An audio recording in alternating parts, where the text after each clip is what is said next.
Hi friends, ನಾನು ಇವತ್ತು ನಿಮ್ಮ ಬ್ಯಾಂಕ್ ಖಾತೆಗೆ ಆಧಾರ್ ಸೀಡಿಂಗ್ನ ಯಾವ ಥರ ಮಾಡೋದಂತ ಹೇಳ್ಕೊಡ್ತಾ ಇದ್ದೀನಿ. ಮೊದಲು ನಿಮ್ಮ ಕ್ರೋಮ್ ಬ್ರೌಸರ್ನ ಓಪನ್ ಮಾಡ್ಕೊಳ್ಳಿ. ಇಲ್ಲಿ ಸರ್ಚ್ ಬಾರಲ್ಲಿ NPCI ಅಂತ ಟೈಪ್ ಮಾಡಿ. ಇಲ್ಲಿ ಮೊದಲನೇ option national payment corporation of India ಅಂತ NPCI ಅಂತ ಇದೆಯಲ್ಲ, ಇದನ್ನ ಕ್ಲಿಕ್ ಮಾಡ್ಕೊಳ್ಳಿ.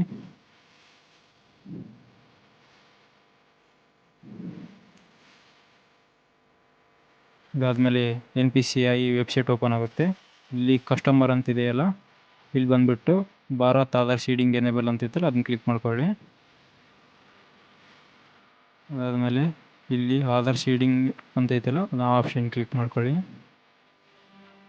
ಆಧಾರ್ ಸೀಡಿಂಗ್ ಡಿ ಸೀಡಿಂಗ್ ಐತಲ್ಲ, ಈ ಆಪ್ಷನ್ ಕ್ಲಿಕ್ ಮಾಡ್ಕೊಂಡಿಂದ ಇಲ್ಲಿ ಮೊದಲು ನಿಮ್ಮ ಆಧಾರ್ ಕಾರ್ಡ್ ನಂಬರ್ನ ಎಂಟರ್ ಮಾಡಬೇಕಾಗುತ್ತೆ.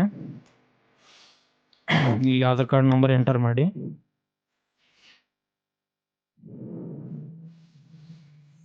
ಇಲ್ಲಿ ನೀವು ನಿಮ್ಮ ಬ್ಯಾಂಕ್ ಖಾತೆಗೆ ಸೀಡಿಂಗು ಮಾಡ್ಬೋದು ಮತ್ತು ಡಿ ಸೀಡಿಂಗನ್ನು ಮಾಡ್ಬೋದು. ನೀವು ಡಿ ಸೀಡಿಂಗ್ ಮಾಡ್ಬೇಕಾದ್ರೆ ಡಿ ಸೀಡಿಂಗ್ ಅಂತ ಕ್ಲಿಕ್ ಮಾಡಿ, ಸೀಡಿಂಗ್ ಮಾಡ್ಬೇಕಾದ್ರೆ ಸೀಡಿಂಗ್ ಅಂತ ಮಾಡಿ. ನಾನು ಸೀಡಿಂಗ್ ಮಾಡ್ತಾ ಇದ್ದೀನಿ. ಓಕೆ, ಸೀಡಿಂಗ್ ಆಪ್ಷನ್ ಕ್ಲಿಕ್ ಮಾಡಿ.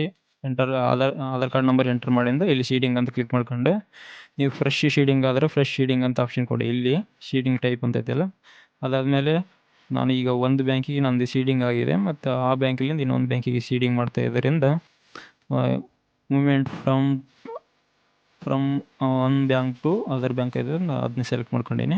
ಇಲ್ಲಿ ನಿಮ್ಮ ಬ್ಯಾಂಕ್ ಅಕೌಂಟ್ನ ಯಾವ ಬ್ಯಾಂಕಿಗೆ ಆಧಾರ್ ಸೀಡಿಂಗ್ ಆಗಬೇಕು ಅದನ್ನ ಕ್ಲಿಕ್ ಮಾಡ್ಕೊಳ್ಳಿ. ಅದಾದಮೇಲೆ ಇಲ್ಲಿ ನಿಮ್ಮ ಅಕೌಂಟ್ ನಂಬರ್ ಹಾಕಬೇಕಾಗತ್ತೆ. ನೀವು ಯಾವ ಬ್ಯಾಂಕಿಗೆ ಆಧಾರ್ ಸೀಡಿಂಗ್ ಮಾಡ್ತಾಯಿದ್ದೀರಿ ಆ ಬ್ಯಾಂಕ್ನ ಸೆಲೆಕ್ಟ್ ಮಾಡ್ಕೊಂಡು ಅದೇ ಅಕೌಂಟ್ ನಂಬರ್ನ ಇಲ್ಲಿ ಎಂಟರ್ ಮಾಡಬೇಕಾಗುತ್ತೆ.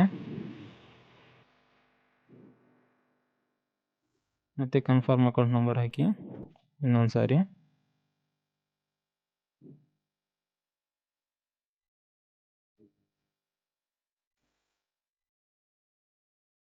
ಅದಾದಮೇಲೆ ಇಲ್ಲಿ ಕ್ಲಿಕ್ ಮಾಡ್ಕೊಳ್ಳಿ, ಕ್ಯಾಪ್ಚಾ ಎಂಟ್ರಿ ಮಾಡಿ. ಕ್ಯಾಪ್ಚಾ ಎಂಟ್ರಿ ಮಾಡಿಂದ ಸಬ್ಮಿಟ್ ಆಪ್ಷನ್ ಕೊಡಿ. ಅದಾದಮೇಲೆ ಇಲ್ಲಿ ಅಗ್ರಿ ಆ್ಯಂಡ್ ಕಂಟಿನ್ಯೂ ಅಂತ ಕೊಡಿ. ನಿಮ್ಮ ಆಧಾರ್ ಕಾರ್ಡ್ ಲಿಂಕ್ ಇರುವಂಥ ಮೊಬೈಲ್ ನಂಬರಿಗೆ OTP ಇರುತ್ತೆ, ಆ OTPನ ಎಂಟರ್ ಮಾಡಿ.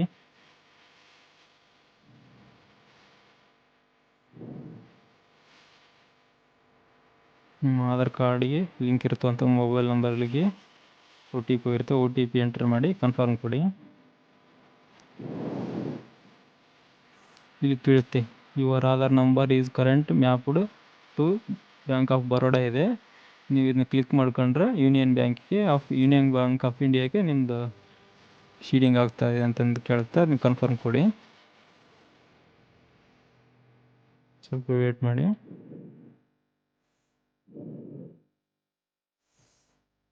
ನಮ್ಮದು ಬ್ಯಾಂಕ್ ಆಫ್ ಬರೋಡಾದಿಂದ ಯೂನಿಯನ್ ಬ್ಯಾಂಕಿಗೆ ಸೀಡಿಂಗ್ ಮಾಡ್ತಾಯಿದ್ದೀನಿ.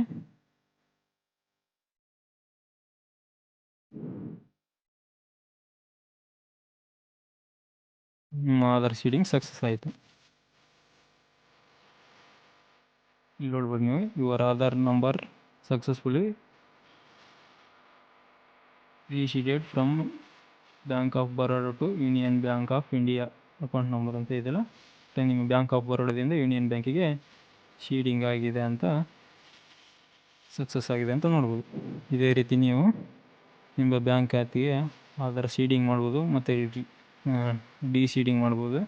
ಅದಾದಮೇಲೆ ನಿಮ್ಮ ಒಂದು ಬ್ಯಾಂಕಿಗೆ ಇರತಕ್ಕಂಥ ಸೀಡಿಂಗ್ನ ಇನ್ನೊಂದು ಬ್ಯಾಂಕಿಗೆ ಸೀಡಿಂಗ್ ಮಾಡ್ಕೋಬೋದು. ಈ ರೀತಿಯಾಗಿ ನೀವು ಆನ್ಲೈನಲ್ಲಿ ಆಧಾರ್ ಸೀಡಿಂಗ್ನ ಮಾಡ್ಕೋಬಹುದಾಗಿರುತ್ತೆ.